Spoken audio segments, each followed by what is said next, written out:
আমাৰ গাঁও হৈছে ফুটেপবৰে। ঘটনাটো সেই ল'ৰাটোৱে গাড়ী লৈ ভাড়াত গৈছিল, গাড়ী এখন লৈ ভাড়াৰ পাছত এই নলবাৰীত এক্সিডেণ্ট হৈছে। লেফ্ট চাইডতে ৰাখছিল গাড়ীখন, গাড়ীৰ পৰা নুমি লগৰ ল'ৰা দুটাই চাহ খাব ধৰিছিল, লগ ধৰিছিল।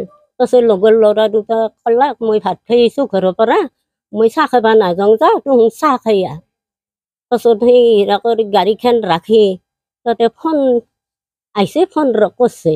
হঠাৎ পিছফালৰ পৰা গাড়ী আহি খুন্দা মাৰি ল'ৰাকো হৈ গৈছে, গাড়ীকো হৈ গৈছে, ল'ৰাই ক'বাই নোৱাৰে। এতিয়া হঠাৎ ল'ৰা এতিয়া বৰ্তমান অসুস্থ হৈ আছে।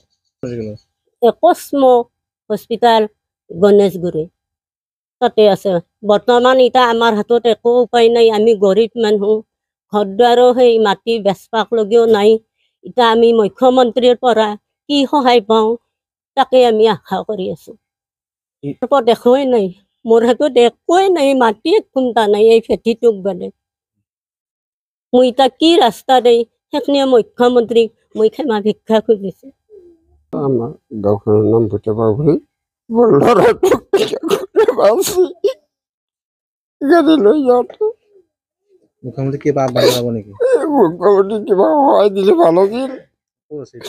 এতিয়া এই কসমো হস্পিটেলত আছে। এতিয়া আমাৰ মাটি একো নাই বিক্ৰী কৰিব, কি এনেকৈ আমি চাম।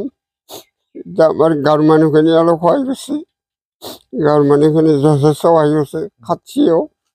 গতিকে তেওঁলোকে মানে অলপ এখিনি হেৰি কৰিছে, উপাৰ্জন তেওঁ কৰিছিল নেকি? মানে সেয়া কিবা লোন চোন লৈ মানে হেৰিত আনিছিল, ইনষ্টলমেণ্টত আনিছিল। সেইটোৱে এটাই ল'ৰা, গতিকে তাকো এনেকৈ কৰলাক। ইনকাম তেওঁ কৰা আছিল, ইনকামৰ চবেই গাড়ী চাড়ী ভাড়া মাৰি এনেকৈ হেৰি কৰিছিল। আৰু নাই নাই বিয়া বাৰু একো কৰা নাই। আৰু ময়ো এনেকৈ হাজিৰা চাজিৰা কৰোঁ, সেনেকৈ ঘৰখন নাই কিবা কৰি চলি আছোঁ। মুখ্যমন্ত্ৰী সহায় বিচাৰিছে। মুখ্যমন্ত্ৰী অলপমান সহায় কৰিলে ভাল পালোঁ হয়।